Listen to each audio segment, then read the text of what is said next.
سلامتنا كاب ساتلايت تلفزيون إريسات يبصحكم كبرات سماعتنا نلومي قدام 25 تقمتي زدلنا لكم زيناتات النهو فلماجن أرستاتو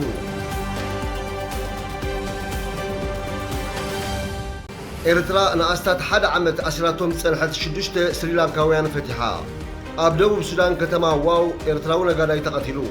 بوليس تግራይ ኣብ ዝሓለፉ 3 ኣዋርሕ ኣስታት 300 ጥርጡራት ነጋዶ ደቂ ሰብ ኣብ ቀይዲ ከም ዘእተወ ኣፍሊጡ ኣቶ ጌታቸው ረዳ ፕሬዝደንት ሰልፍ ዲሞክራሲ ስምረት ትግራይ ኮይኑ ተመሪጹ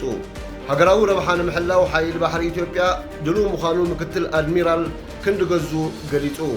ኣብ ክልል ኣምሓራ ሓላፊ ቤት ጽሕፈት ሰላምን ድሕንነትን ምምሕዳር ከተማ ሸዋሮቢት ብዝተፈጸሞ መጥቃዕቲ ተቐቲሉ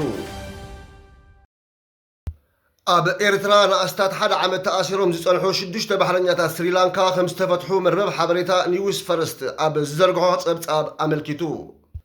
እቶም 6 ባሕረኛታት ሚኒስትሪ ጉዳያት ወጻኢ ሚኒስትር ስራሓት ወጻኢን ቱሪዝምን ከምኡውን ኤምባሲ ስሪላንካ ኣብ ግብጺ ምስ ሰብ መዚ ኤርትራ ድሕሪ ዝገበርዎ ዘተን ምርድዳእን ከም ዝተፈትሑ ተሓቢሩ እታ ኣብ ህንዳዊ ውቅያኖስ እትርከብ ሃገር ኣብ ኤርትራ ዲፕሎማሲያዊ ቤት ጽሕፈት ስለዘይብላ ብመንገድቶም ኣብ ግብጽን ኢትዮጵያን ዝርከቡ ኣብያተ ጽሕፈታት ኣቢላ እያ ነቶም ባሕረኛታት ንምፍታሕ ጻዕርታት ኣብ ምክያድ ጸኒሓ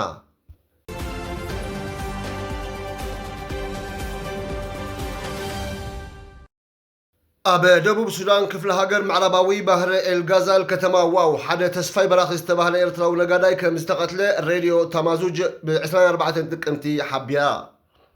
ጠንቂ መልዓሊ እቲ ሓደጋ ብ$21,000 ዕዳ ድሕሪ ዘጋጠመ ምስሓብ ክኸውን ከሎ እቲ ወዲ 26 ዓመት ጥርጡር ሚልዮን ኒያዳ ብሓላይ ኣብ ትሕቲ ቀይዲ ኣትዩ ከም ዘሎ ኮሚሽነር ፖሊስ እታ ክፍለ ሃገር ሜጀር ጀነራል ኣበድኖጎ ኣኮል ኣዮንግ ብ24 ጥቅምቲ ምስ ሬድዮ ታማዙጅ ኣብ ዝገበሮ ቃለ መሕትት ገሊጹ ኢዮንግ ወሲኹ እቲ ምትህልላኽ ከባቢ ሰዓት 10:30 ድሕሪ ቀትሪ ኣብ ውሽጢ እቲ ክልቲኦም ብሓባር ዝሰርሕሉ ድኳን ከም ዝተፈጸመ ሓቢሩ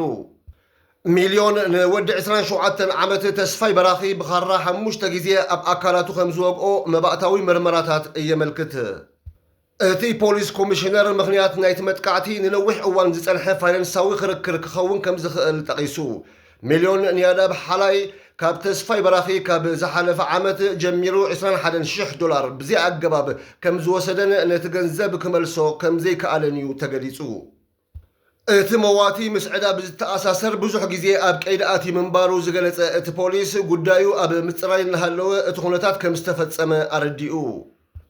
ፖሊስ ስጉምቲ ወሲዱሎ ንሕና ኢና ኣሲርናዮ ዘለና ነቲ ገበን ምስ ፈጸመ ሃዲሙ ነይሩ ሕጂ ግን ተታሒዙ ገበናዊ ክሲ ተኸፊቱሉሎ ይብል ፖሊስ እታ ከተማ ኣብ ትሕቲ ቀይዲ ዝርከብ ዘሎ ወዲ 26 ዓመት ሚልዮን ኒያዳ ብሓላይ ጉዳዩ ናብ ያታዊ ዕርቂ ኮሚኒቲ ኤርትራ እንተዘይተሰጋጊሩ ብመሰረት ሕጊ እቲ ሃገር ንሕልፈት ወይ ሞት ፍርዲ ክፍረድ ከም ዝኽእል እቲ ሓበሬታ የብርህ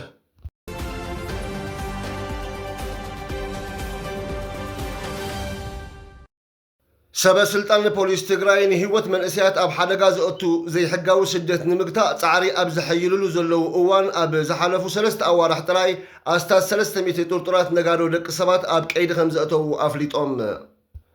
ኣዛዚ ፖሊስ ዞባ ደቡባዊ ምብራቕ ትግራይ ኣቶ ኣብርሃ ወረደ ንቴሌቪዥን ትግራይ ኣብ ዝሃቦ ሓበሬታ መርበባት ዘይሕጋዊ ምስግጋር ሰባት ንኸይፍለጡ ሓድሽ መደናገርን ሜላታት ይኽተሉ ከም ዘለዉ ገሊጹ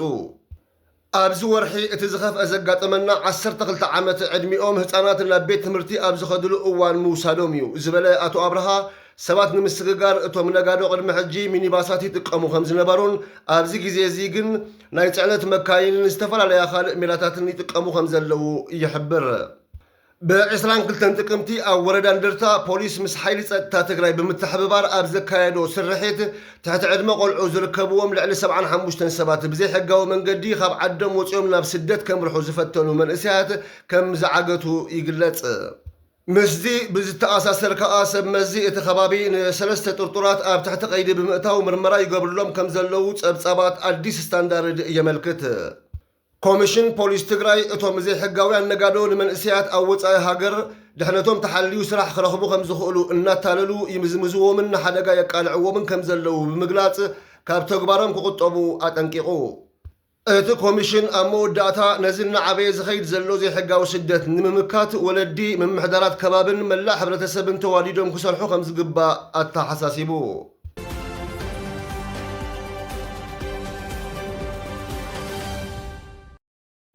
ካብ ሕወሓት ብዝተፈንጨሉ ላዕለዎት መራሕቲ ብዝተመስረተ ሰልፊ ዲሞክራሲያዊ ስምረት ትግራይ ትማል ዓርቢ 24 ጥቅምቲ ኣብ ኣዲስ ኣበባ ዘሰላሰሎ ፈላሚ ጉባኤ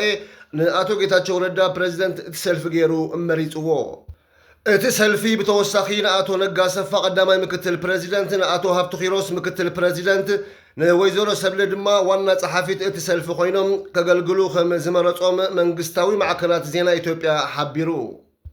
እቲ ሰልፊ ብዘይካ ፕሬዚደንትን ምክትል ፕሬዚደንትን ዋና ጸሓፊትን 7 ኣባላት ዝሓዘ ፈጻሚት ሽማግለን 31 ኣባላት ቤት መኽሪ ሰልፍን ከም ዝመረጸውን ተፈሊጡሎ።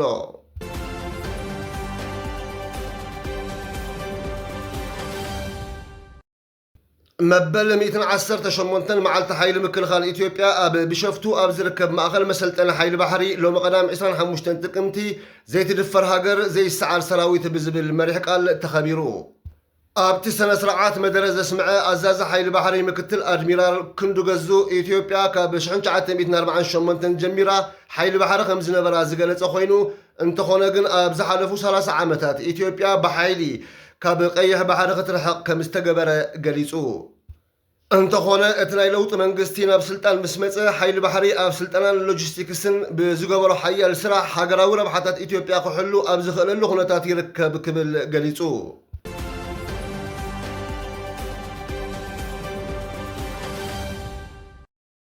ኣብ ክልል ኣምሓራ ኢትዮጵያ ሓላፊ ቤት ጽሕፈትን ሰላምን ድሕንነትን ምምሕዳር ከተማ ሸዋሮቢት ኣቶ ለማ ወንዳፈራው እቲ ክልል ኣብ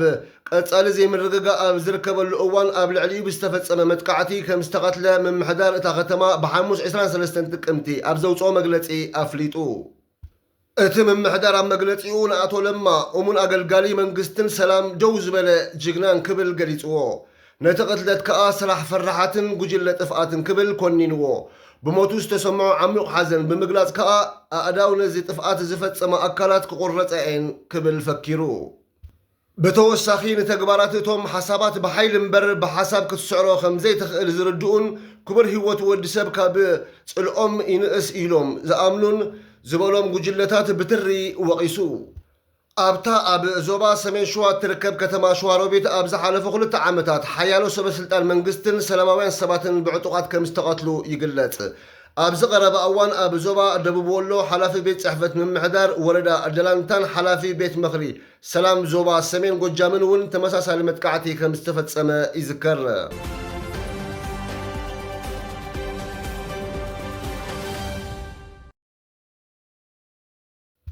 ፖሊስ ብሪጣንያ ብፆታዊ ዓመፅ ዝተፈረደ ኢትዮጵያዊ ብጌጋ ድሕረ ምፍትሑ ዳግም ይሃድኖ ከም ዘሎ ቢቢሲ ሓቢሩ።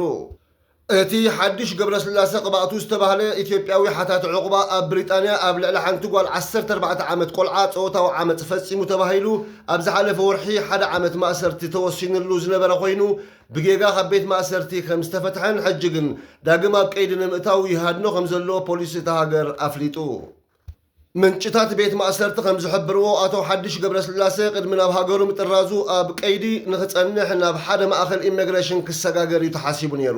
እንተኾነ ሓለፍቲ ቤት ማእሰርቲ ኣብ ክንዲ ናብ መሳለጥያ ኢሚግሬሽን ዝግዕዝ ብጌጋ ከም ዝፈትሕዎ ይሕብሩ።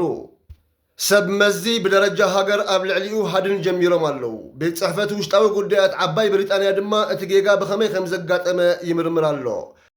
ክቡራት ተኸታተልትና ነዚ ሰዓት ዘድናናልኩም ዜናታት ኣብ ዝንዛዝም ኣብ ቀጻሊ ብኻልእ ትሕዝቶ ክሳብ ንራኸብ ሰሰናዩ ንምነየልኩም።